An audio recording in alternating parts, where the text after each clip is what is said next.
ኦሪትንና ነቢያትን ልፈጽም እንጂ ልሽር አልመጣሁም የሚለውን ጥቅስ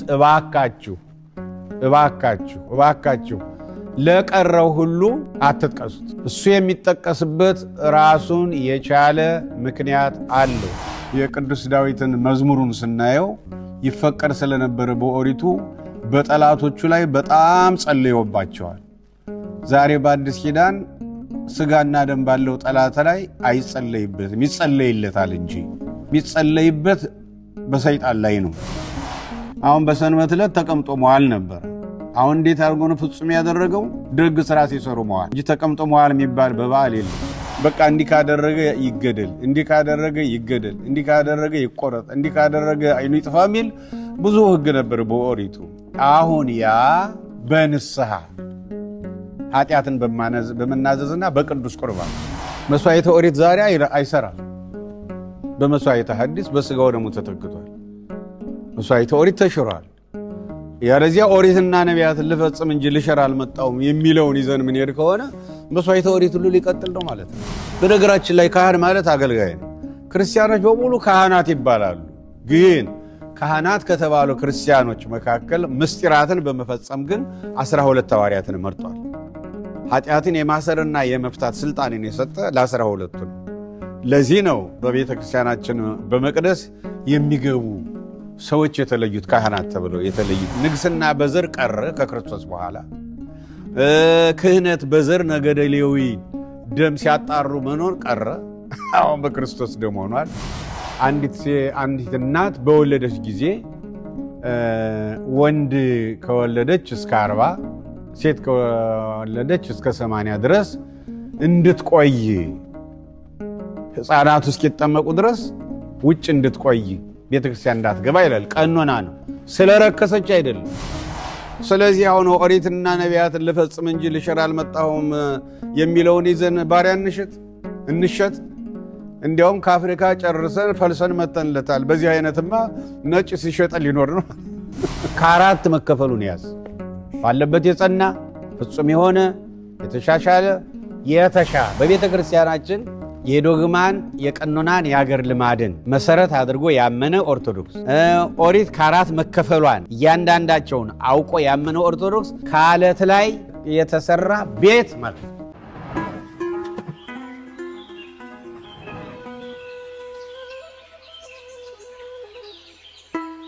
በስመ አብ ወወልድ ወመንፈስ ቅዱስ አሃዱ አምላክ አሜን። ቅዱስ እግዚአብሔር አምላካችን ስለ አምላክነቱ ሁሉን ቻይ ስለሆነው መለኮታዊ ድንቅ ሥራው ከሰው አእምሮ በላይ ስለሆነው መለኮታዊ አኗኗሩ፣ ስለ መግቦቱ፣ ስለ ምሕረቱ፣ ስለ ቸርነቱ፣ ስለ አባታዊ ፍቅሩ ስሙ ለዘላለም የተመሰገነ ይሁን። እግዚአብሔር መንፈስ ቅዱስ እስካሁን አብሮን እንደነበረ አሁንም አብሮን በመሆን እሱ ራሱ እንዲያስተምረን የጠያቂውንም ጥያቄ የመላሹንም መልስ የምንጠቀምበት እሱ የፈቀደው እሱ የወደደው እንዲያደርግልን ቅዱስ ፈቃዱ ይሆንልንና ወደ ጥያቄዎቻችን እንሂድ። ለዛሬው አንድ ጥያቄ ቢበቃን ጥሩ ነው። ምክንያቱም ጊዜያችን የሚበቃ ስላልሆነ ጊዜያችን አጠር ለማድረግ አንድ ጥያቄ እቀበላለሁ። እሺ አባታችን፣ ጥያቄያችን ሀገራችን ኢትዮጵያ የብሉይ ኪዳን ሀገር መሆኗ ይታወቃል። አባታችን፣ ክርስትናውን የተቀበልነው በብሉይ ኪዳን ላይ ነው። ስለዚህ እኛ እየሰማን ያደግነው ብሉይና ሐዲሱን ወይም ኦሪትና ወንጌሉን አጣምራ ያዘች ነች እየተባለን ነው። አሁን ግን ከኦሪቱ የቀረ እንዳለ እንሰማለን። ይህን ነገር ግልጽ ቢያደርጉልን። ጥሩ ጥያቄ ነው። አዎ ብዙ ጊዜ የሚባል ነው። ልክ ነው።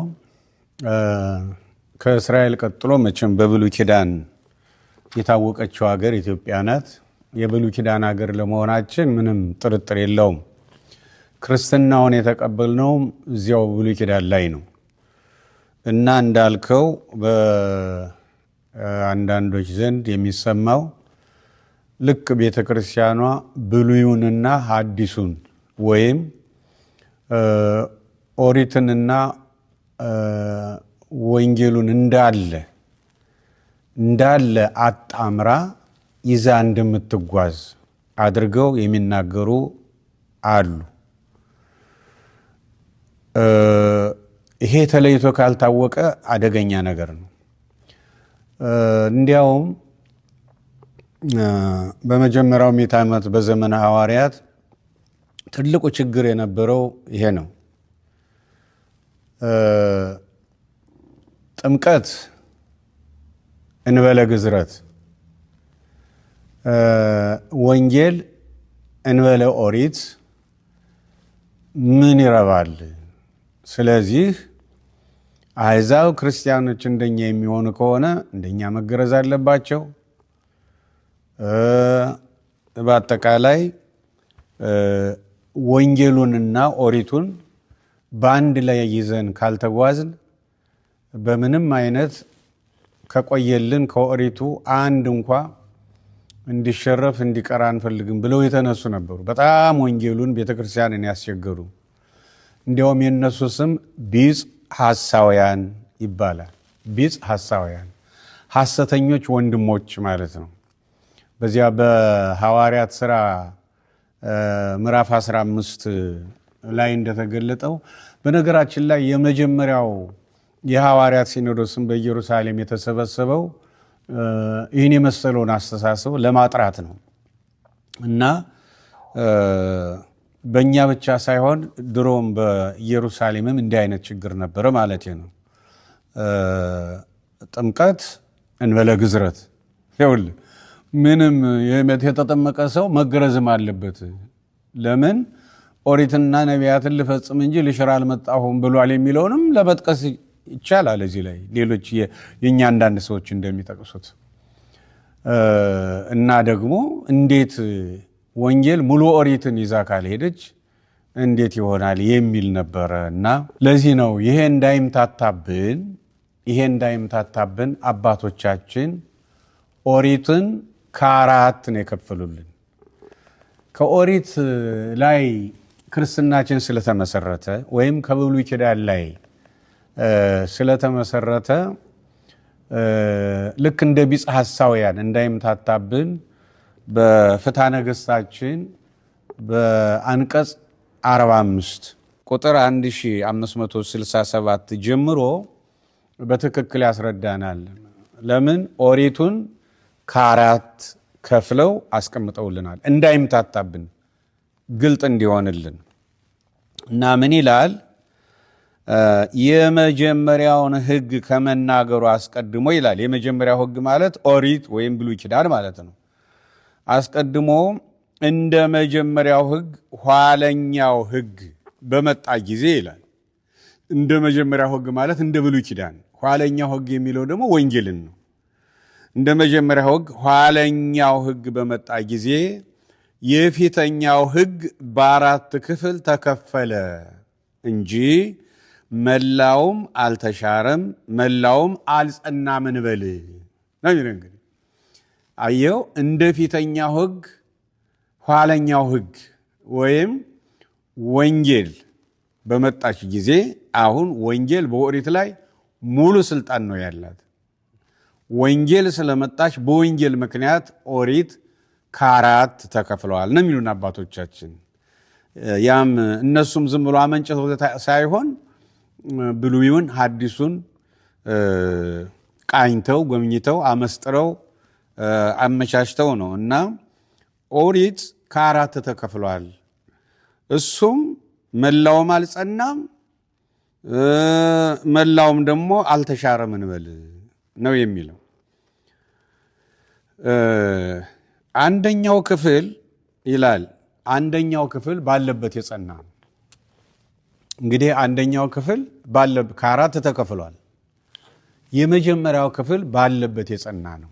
ባለበት የጸናው እኔ ኦሪትንና ነቢያትን ልፈጽም እንጂ ልሽር አልመጣሁም ያለው የእግዚአብሔር ቃል የሚጠቀስበት ክፍል ነው። ይሄ ባለበት የጸና ነው። ሁለተኛው ደግሞ ፍጹም የሆነ ነው። ፍጹም የሆነ ማለት ለምሳሌ በማቴዎስ ወንጌል ምዕራፍ 5 ላይ በኦሪቱ ጠላትህን ጥላው የሚረግምህን እርገመው ነው አይደል? ለሚያሳድህም ያው ጸልይበት ነው። ለዚህ ነው የቅዱስ ዳዊትን መዝሙሩን ስናየው ይፈቀድ ስለነበረ በኦሪቱ በጠላቶቹ ላይ በጣም ጸልዮባቸዋል። ዛሬ በአዲስ ኪዳን ስጋና ደም ባለው ጠላት ላይ አይጸለይበትም፣ ይጸለይለታል እንጂ የሚጸለይበት በሰይጣን ላይ ነው። ልክ በዳዊት መዝሙር አሁን በጠላት ላይ የነበሩት እንዲያርግባቸው የሚሉት የጸሎት ክፍሎች በሙሉ ለአጋንንት ሆነዋል አሁን እና ስለዚህ ምን ያለን ማቴዎስ 5 ላይ በኦሪቱ የሚጠላህን ጥላው የሚወድህን ውደድ እንደተባለ ሰምታችኋል። እኔ ግን እላችኋለሁ ጠላቶቻችሁን ውደዱ ብሎ የሚረግሟችሁን ብሎ ምን አለ? የሚረግሟችሁን መርቁ፣ ለሚያሳዷችሁ ጸልዩላቸው። ይሄ እንግዲህ ፍጹም ሆነ ማለት ነው። ያን ጎሎ የነበረውን ፍጹም አደረገው። እንደውም ማቴዎስ 5 መጨረሻ ላይ እንዴ ለምትወዱት ለወንድሞቻችሁ ብቻማ እነሱን የምትወዱና ለነሱ የምትጸልዩ ከሆነ ለነሱ ብቻ የምትጸልዩ ከሆነ ይሄንማ አሕዛብም ያደርጉታል። የሰማዩ አባታችሁን ተመልከቱ፣ ለሚያመልኩትም ለማያመልኩትም፣ ለሚጠሉትም ለሚወዱትም፣ ለክፉዎችም ለደጎችም ፀሐይን ያወጣል፣ ዝናምን ያዘንማል፣ ክረምትና በጋን ያፈራርቃል፣ የሚተነፈሰውን ኦክሲጅን አየር ይሰጣል። ፍጹም አባት ነው። የሰማይ አባታችሁ ፍጹም እንደሆነ እናንተም ፍጹማን ሁኑ። ሌላው ደግሞ ከፍጹምነት የወሰደው ደግሞ ሰንበትንም ነው። አሁን በሰንበት ዕለት ተቀምጦ መዋል ነበረ። አሁን እንዴት አድርጎ ነው ፍጹም ያደረገው? ደግ ስራ ሲሰሩ መዋል። እሱ እንዳደረገው ሕሙማንን መፈወስ፣ ወንጌልን መስበክ፣ ደግሞ የወደቀ የአሮጊቶች ቤት የሽማግሌዎች ቤት ካለ የነሱን ቤት መጠገን፣ ብቻ መልካም ስራ መስራት እንጂ ተቀምጦ መዋል የሚባል በበዓል የለም። መልካም ስራን መስራት በሚለው ፍጹም አድርጎታል። ይሄንም እንግዲህ ሌላው ሶስተኛው ምንድነው ያለ? ስጋዊ ነበረ።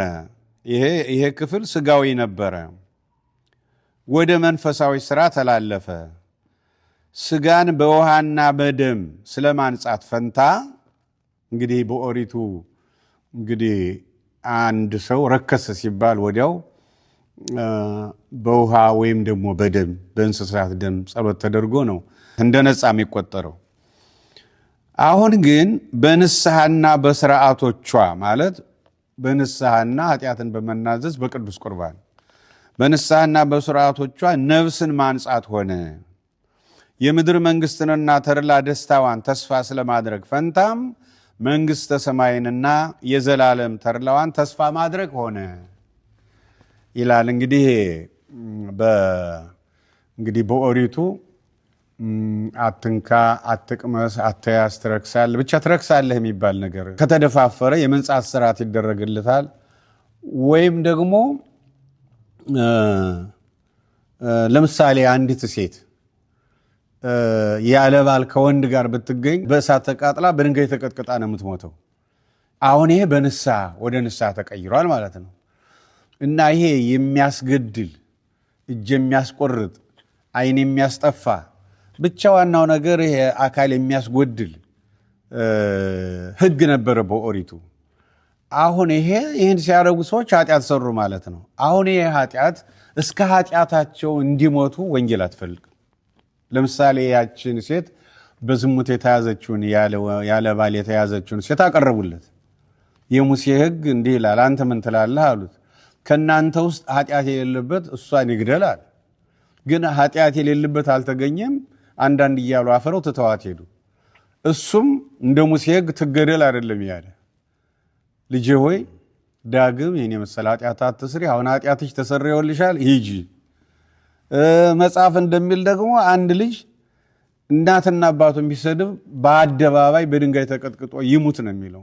ምሳሌ ነው። አሁን እንደዚህ በቃ እንዲህ ካደረገ ይገደል፣ እንዲህ ካደረገ ይገደል፣ እንዲህ ካደረገ ይቆረጥ፣ እንዲህ ካደረገ ዓይኑ ይጥፋ የሚል ብዙ ሕግ ነበር በኦሪቱ።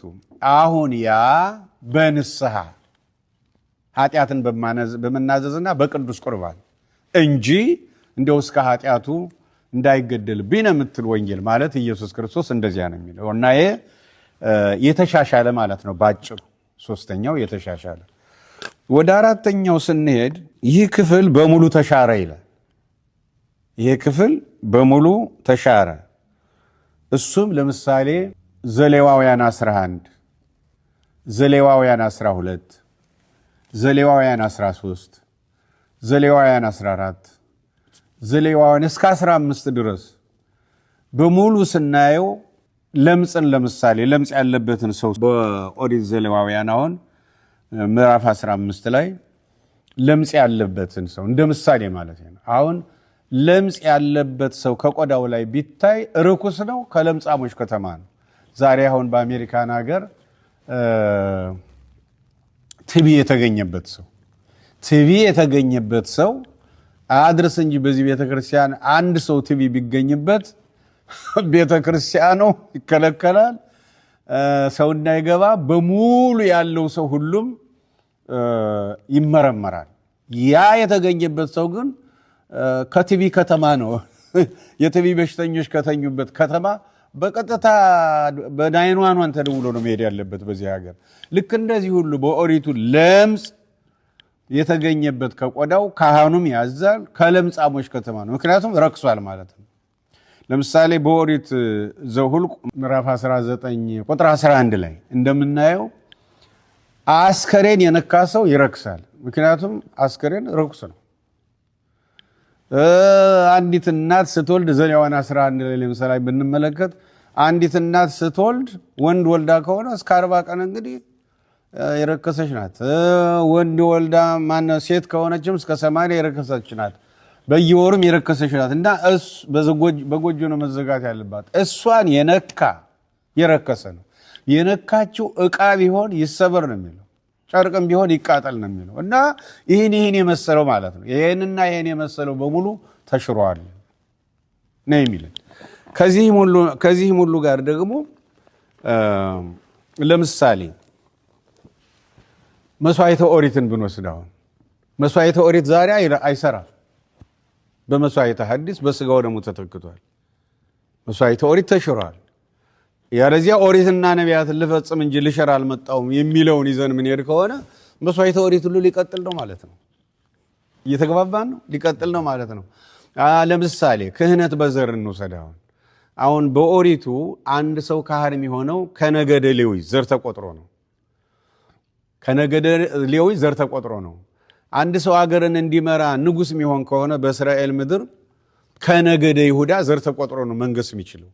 ከነገደ ይሁዳ ዘር ተቆጥሮ ዘር ከሌለው ደም ከሌለው መንገስ አይችልም። ከነገደ ሌዊ ዘር ደም ከሌለው ካህን መሆን አይችልም። አሁን መድኃኔዓለም ኢየሱስ ክርስቶስ ከድንግል ማርያም ያለ ወንድ ዘር ሰው በሆነ ጊዜ በዋናነት ከነገደ ይሁዳ ነው። ከነገደ ለዚህ ነው ሞዐ አንበሳ ዘእምነገደ ይሁዳ የተባለም መድኃኔዓለም ኢየሱስ ክርስቶስ ነው። ራዕየ ዮሐንስ ላይ የሚያስረዳን ይሄን ነው። ሞዐ አንበሳ ዘእምነገደ ይሁዳ፣ አሸናፊው አንበሳ ዲያብሎስን ያሸነፈ ሞትና መቃብርን ያሸነፈ ሁሉን ቻይ መድኃኔዓለም ኢየሱስ ክርስቶስ ነው። ስለዚህ ከይሁዳ ነገድ ዘር አለው መድኃኔዓለም ኢየሱስ ክርስቶስ። ከነገደ ሌዊ ዘር ወስዷል በድንግል ማርያም አማካይነት መድኃኔዓለም ኢየሱስ ክርስቶስ በስጋ በኩል ማለት ነው። በስጋ ወደኛ ሲመጣ ከነገደ ይሁዳም ወስዷል፣ ከነገደ ሌዊም ወስዷል። ዕብራውያን 1 ላይ እንደሚናገረው ሁሉን ወርሷል። አሁን እሱ በመጣ ጊዜ እንዳለ ወርሷል። ኦሪትና ነቢያትን ልፈጽም እንጂ ልሽር አልመጣሁም ብሎ የለ። ኦሪቱም ነቢያቱም በሙሉ የተፈጸሙት በሱ ነው። ምሳሌዎች የተተረጎሙት በሱ ነው። ትንቢቶች የተፈጸሙት በሱ ነው። ስለዚህ ራሱ ከነገደ ይሁዳ ስለሆነ ንጉስ በሰውነቱ ምንም በአምላክነቱ የነገስታት ንጉስ ቢሆንም በሰውነቱ ደግሞ ከነገደ ይሁዳ ዘር ስላለው ንጉሱ እሱ ነው።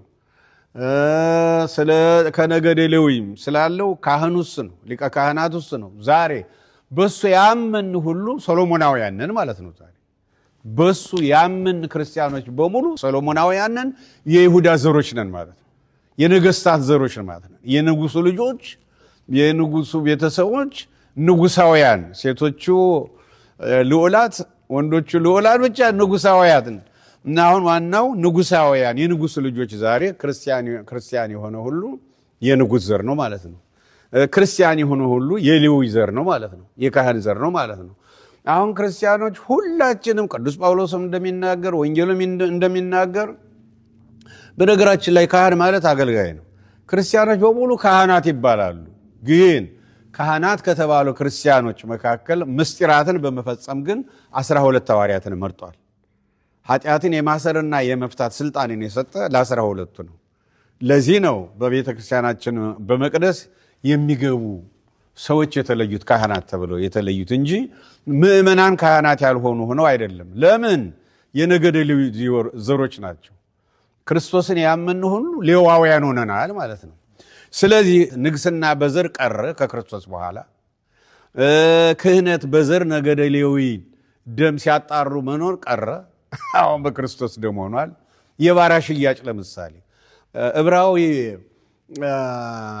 ባሪያ ወንድምህን ብትገዛ አለ 6 ዓመት ግዛው፣ በሰባተኛው ከመሬትህም ከወይን አዝመራህም ከከብትህም እዚያም እንደማንኛውም ሰጥተህ ነፃ አውጣው ይላል። አይ ቤቱ ተስማምቶኛል አልወጣም ቢል የነፃ ፈቃድ መሆኑ ይታወቅ ዘንድ ጆሮውን በወስፌ በስተህ ልቀቀው ይላል፣ ቀደደው ይላል።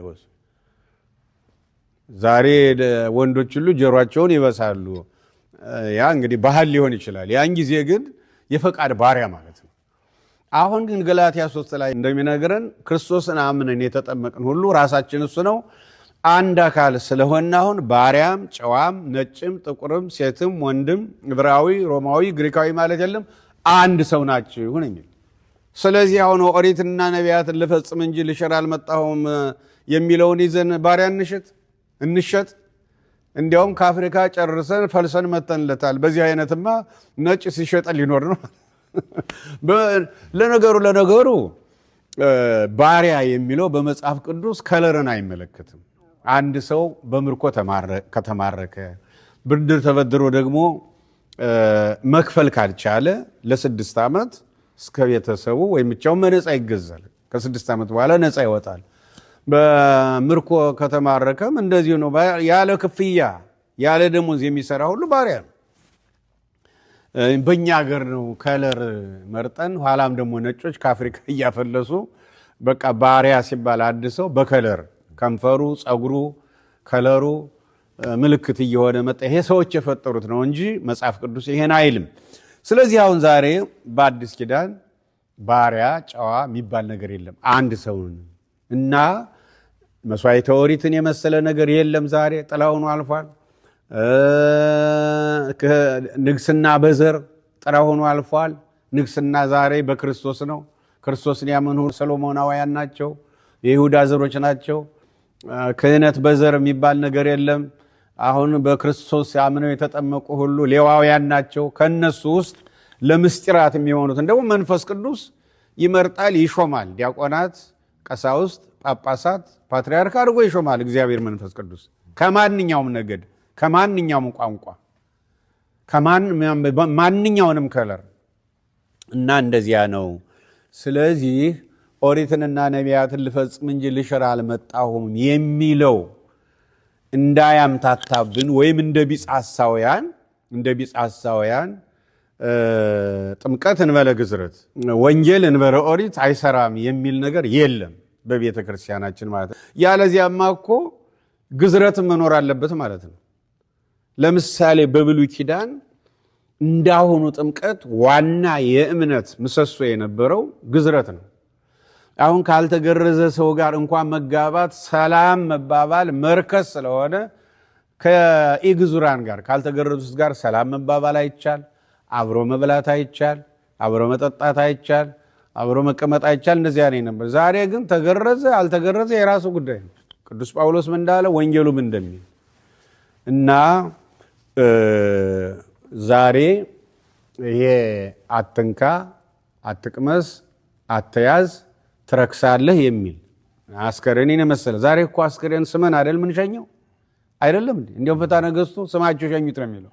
በኦሪቱ ግን መሳም አይደለም ከነካ ትረክሳለህ። መርከስ ብቻ አይደለም ደግሞ ረክሳል መባል ብቻ አይደለም፣ የመንጻት ስርዓት ሳይደረግልህ ከህዝብ ጋር አትቀላቀልም። እና እንዳይምታታብን አባቶቻችን ኦሪትን ከአራት ከፍለዋታል።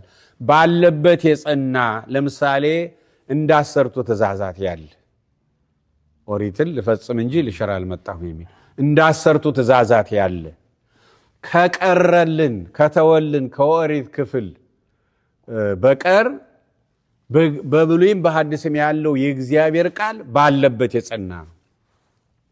ሌላው እንግዲህ ፍጹም የሆነ ተባብለናል።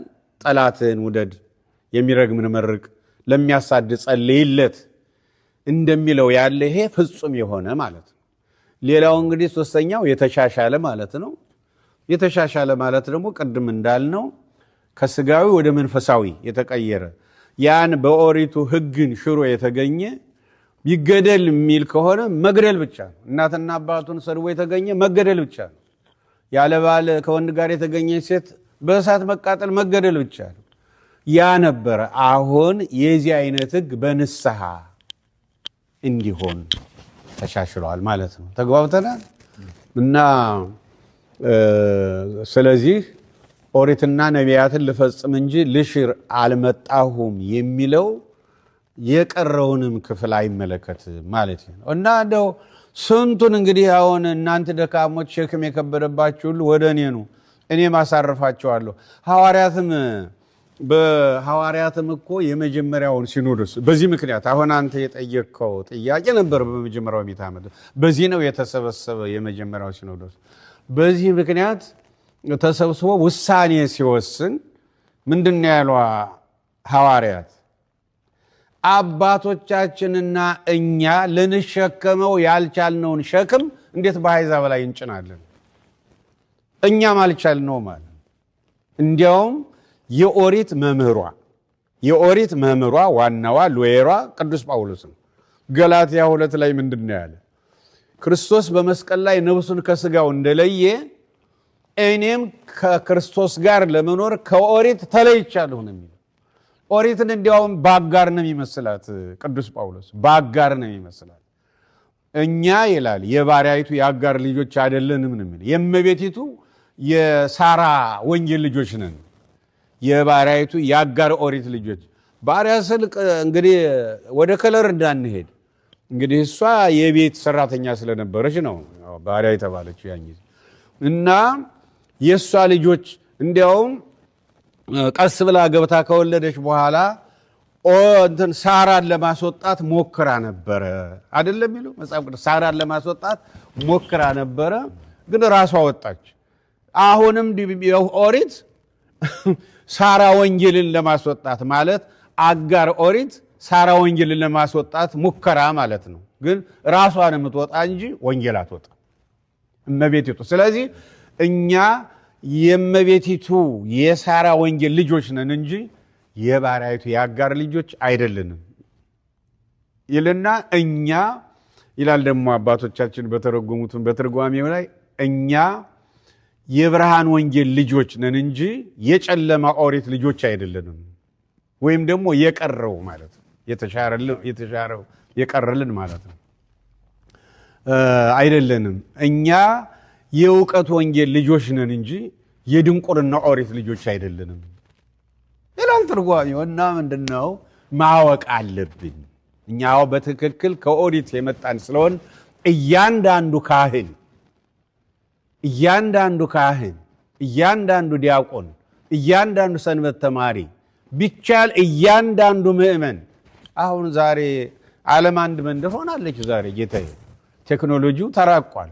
እያንዳንዱ ምእመን ይሄን ሊያውቅ ይገባል። ምክንያቱም ከኦሪት ክርስትናችን በኦሪት ላይ የተመሰረተ ስለሆነ ጥንቃቄ ያስፈልገዋል። እና ዝም ብሎ አፍ እንዳመጣ ኦሪትና ነቢያትን ልፈጽም እንጂ ልሽር አልመጣሁም። አሁን ባለፈው ለምሳሌ ስለ ታቦት ተምረናል አይደል? ስለ ኦሪቱ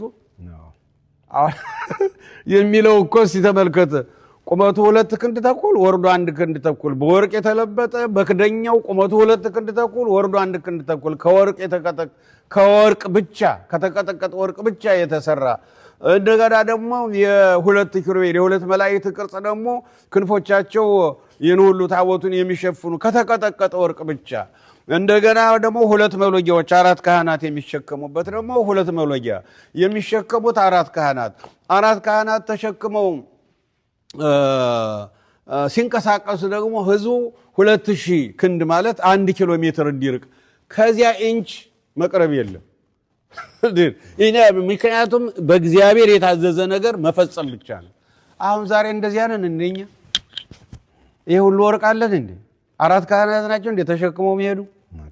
እንደገናም ደግሞ ዛሬ ጢሞቴዎስ 2 ላይ እንደምናየው በእግዚአብሔርና በእኛ መካከል መገናኛችን ደመ ክርስቶስ ነው ዛሬ እንጂ የብሉይ ኪዳን ታቦት ነበር አይደለ? በእግዚአብሔርና በህዝቡ መካከል መገናኛው የብሉይ ኪዳን ታቦት ነበር። ድንኳኑ መቅደሱ መገናኛው ታቦቱ መገናኛው በእግዚአብሔርና በህዝቡ መካከል መገናኛው ታቦት ነበር። ስለዚህ አሁን ሁለት መገናኛ ሊኖረን ማለት ነው። አንድ የክርስቶስ ደም፣ ሌላ ደግሞ በብሉይ ኪዳን የመጣው ኦሪትና ነቢያትን ሊፈጽም እንጂ ሊሽር አልመጣም። ለነገሩ ስለ ታቦት ባለፈው ስለተማርን እዚያ ላይ መመልከት ይቻላል። ለማንኛውም ዋናው ነገር እንደው ዝም ብሎ ኦሪትና ነቢያትን ሊፈጽም እንጂ ሊሽር አልመጣም አፍ እንዳመጣ አይባልም። ይህ እንዳይሆን አባቶቻችን ኦሪትን መልሼ እናገራለሁ፣ ኦሪትን ከአራት ከፍለዋታል። ባለበት የጸና አለ፣ እንደ 10ቱ ትእዛዛት ያለ ፍጹም የሆነ አለ፣ ጠላትን ውደድ እንደሚለው፣ ለሚያሳድ ጸልይለት እንደሚለው፣ ከስጋዊ ወደ መንፈሳዊ ወይም ደግሞ የተሻሻለ አለ። በኦሪቱ ጥፋት ካጠፋ ይገደል፣ ይበጠስ፣ ይቆረጥ፣ ይቃጠል ይል የነበረው በንስሐ ኃጢአትን በመናዘዝ በአዲስ ኪዳን ስርዓት በቅዱስ ቁርባን ተቀድሰው እንዲሄዱለት ነው እንጂ ማንም እስከ ኃጢአቱ እንዲሞትበት መድኃኔዓለም ኢየሱስ ክርስቶስ ባለመፈለጉ ምክንያት አሻሽሎታል። እንደገና ደግሞ የማንችለው ብዙ ሸክም ስለነበረ ያን ደግሞ አስቀርቶልናል፣ ሽሮልናል። ግን ቢሻርም ደግሞ በቀኖናም ወይም በአገር ልማድም እንድንጠቀምበት ደግሞ የተፈቀደልን አለ። ለምሳሌ መስዋዕተ ኦሪት፣ የባሪያ ሽያጭ፣ ክህነት በዘር፣ ንግስና በዘር የመሳሰሉት በሙሉ እነዚህ ጥላ ሆነው ስላለፉ በባህልም በቀኖናም መጠቀም አይቻልም። ይሄ ክልክል ነው። ግን በአገር ልማድም በቀኖናም እንድንጠቀምባቸው ደግሞ የተፈቀዱልን አሉ። ለምሳሌ ግዝረትን እንውሰድ። ግዝረት በአገር ባህል በአገር ልማድ በባህል ምክንያት ማንኛውም ወንድ ልጅ መገረዝ ይችላል። ከፈለገ አለመገረዝም ይችላል። ግን መገረዝ ደግሞ ይችላል። ግን የአገር ልማድ ነው እንጂ የሚባለው ይሄ እንደ ኦሪቱ ያልተገረዘ ስለሚያረክስ አይደለም። ተግባብተናል? ያልተገረዘ ስለሚያረክስ አይደለም።